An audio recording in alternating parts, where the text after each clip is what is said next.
Hi and welcome. Welcome to the Arts Council of Surrey Community Gallery here at the Newton Cultural Centre. My name is Wendy Mould. I am the producer of ACS Gallery Talks. I'm here today to introduce you to our featured artists for the month of March. Photograph artists Bran, Vrbaski, and Munir El Kadi. Bran and Munir's show will be here until March 30th, and you can view it in person at the Newton Cultural Centre. The hours are Tuesday to Sunday, 10 to 3:30, or you can view it online at the artscouncilofsurrey.ca. Bran's show is called Pixels of Surrey. I love all the interesting and colorful images that he has for us here today.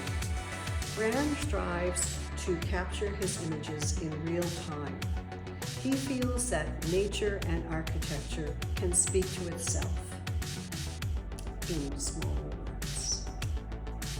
Munir's show is called Phases. He wants to build that bridge between the artist, the subject, and the eye of the viewer. His images, which have roots in the Middle East, certainly have captured this viewer's eye and do evoke a lot of emotion. I look forward to talking with both of the photographer artists about their work. So, let's get started. Well, good evening, Bran. It's really nice to meet you. My name is Wendy Mould, and I'm looking forward to talking to you about your show, Pixels of Surrey. Could you kind of tell us a little bit about why you started with photography and what makes you do it? Good. Nice to meet you and talk with you. Thank you for this. I started long. My father was a photographer, so in high school even I was doing it, and then for years I stopped. And when I moved to Canada, I started doing it more seriously about 15 years ago or so. Then I got my first camera here, better camera. And that's how it developed from there. I see. And so what makes you, where do you take your pictures? How do you go about doing that? I enjoy walking. That's my sort of a, not just exercise, but meditative activity, and I like to enhance it doing something creative. So photography is actually a perfect media for that. And basically it. I walk, I like nature, I like architecture, I like urban areas as much as I like natural environments. So that's basically my interest in photography. I see. Okay. So taking a look at the pictures that you have here, there's one here of Coast Capitol, and there's another one that you took from the New Westminster Quay. And they kind of talk a little or show us a little bit about some of the techniques and what you're thinking of when you take your pictures. Can you talk to a little bit about that? Yes, those are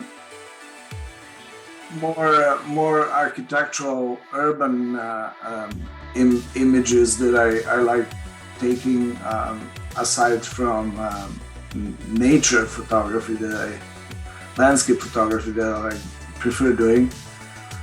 So in that Coast Capitol, for example, I'm usually attracted to dynamics in lines and planes, in textures, in reflections, in colors, contrast of the blue sky. I like my images. Most of my images are actually made on a sunny day, because I like the sky. Like that's my thing. I have to have blue in most of my images. So Coast Capitol was specifically interesting because it was the image is actually about the sunset. If you take a closer look at the image, you have a reflection of the sunset on the glass, Right. which is very subtle, but that was, to me, at that moment was magical. The urbanity of that form, which is very, very expressive, and then you have something so beautiful and natural hidden in that small space in panels, in glazing panels. It was just something that caught my attention, and that's why I took the picture, actually. Very interesting. Yeah, I'm going to go back and look at that picture a little more carefully. Okay. Yes. And so now you talked a lot about your techniques that you use that are kind of different from some of the other photographers. Do you want to speak to that for a minute? I think it is different for sure, because I've seen a lot of professional photographers work, and yeah, you know, I mean, people spend a lot of time, and they're mesmerizing images. Like, you can see how much work is spent on them. For me personally, it's a process. I go for a walk, I meditate, I enjoy, I absorb what I see, and I capture. I feel I always steal, you know, the beauty around me, you know, with capturing those images. And I don't necessarily feel I have to enhance it. If I have to, then I feel I didn't see it properly, or I didn't catch the right moment. Right. So the moment needs to speak by itself without me helping it too much. I do call my photography usually a five-click photography. You know, I do a few basic things, you know, almost always, to finish that image, but Right. it's nothing excessive. Right. Well, I certainly know what you mean. I'm always taking wildlife pictures. And yes, you can take 16, 20, 30 pictures, but really only one is any good. Yes. Right.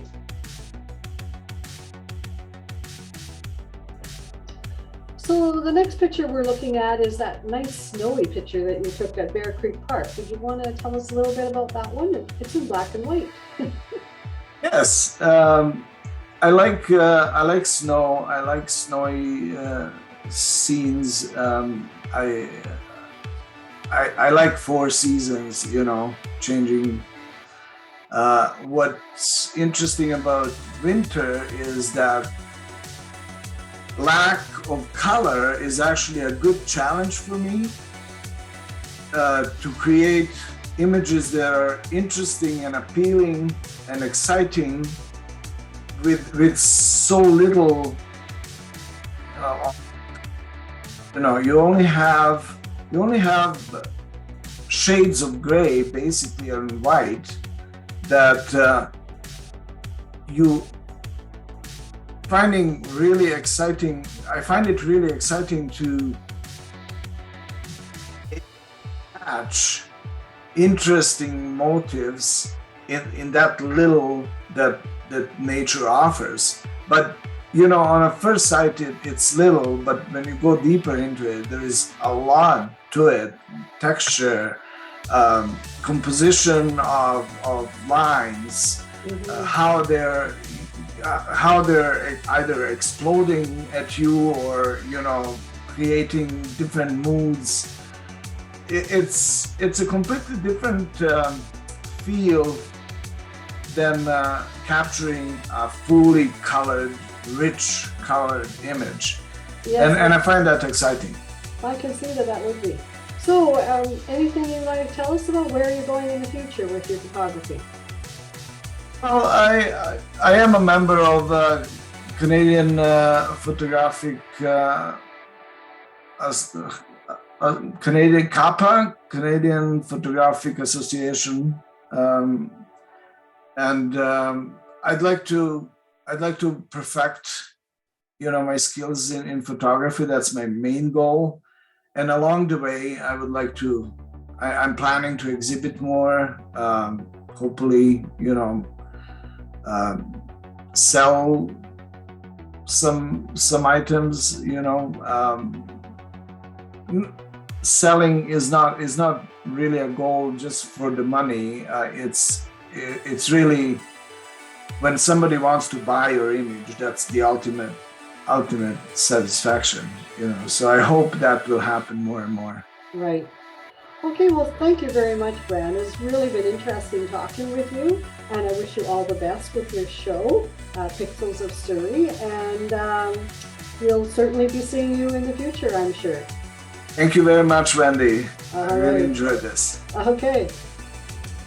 Hi, well, it's really nice to meet you, Munir, and I'm looking forward to hearing you tell us a little bit about yourself and your work. So tell us, how did you get started in photography?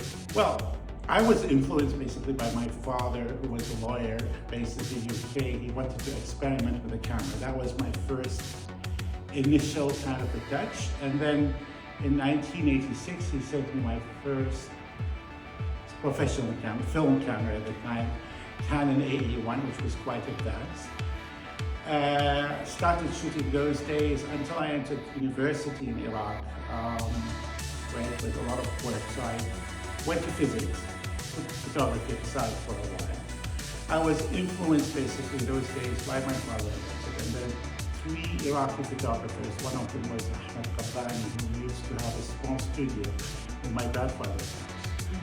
And Maad Adusi, who was another architect slash photographer who had a lot of influence on me, and Haytham Fathallah, an Iraqi Christian from Mosul, again another physicist turned into photography, but more on the professional level. And then from there, I moved to digital when first the digital world came in. I didn't like the digital camera first because I come from a film background.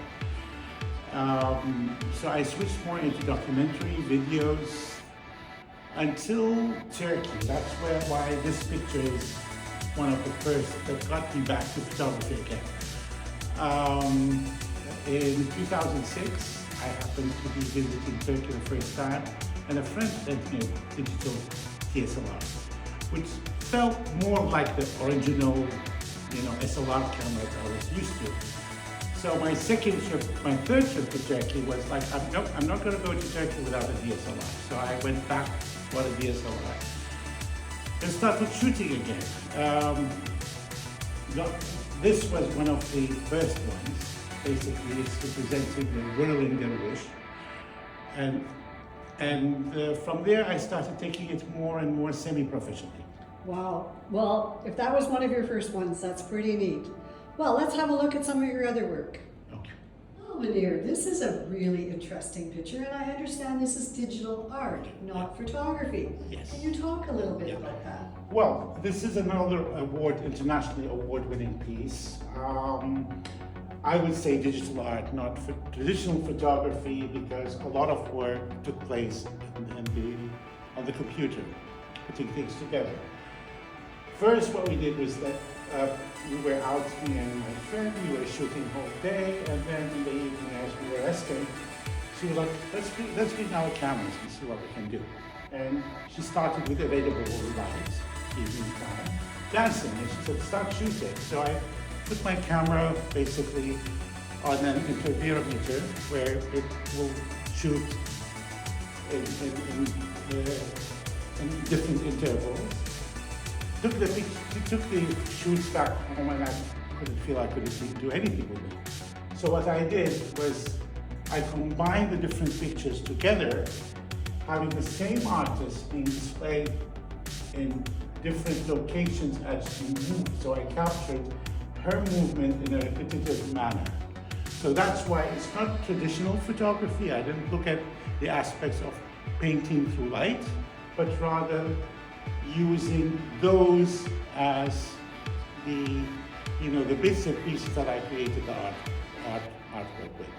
Very interesting, and yes, that's something that we don't talk about enough, that there is a difference between digital art photography. And regular photography where you see the other, Exactly. other pieces. Very effective. Well, let's go on to your next piece.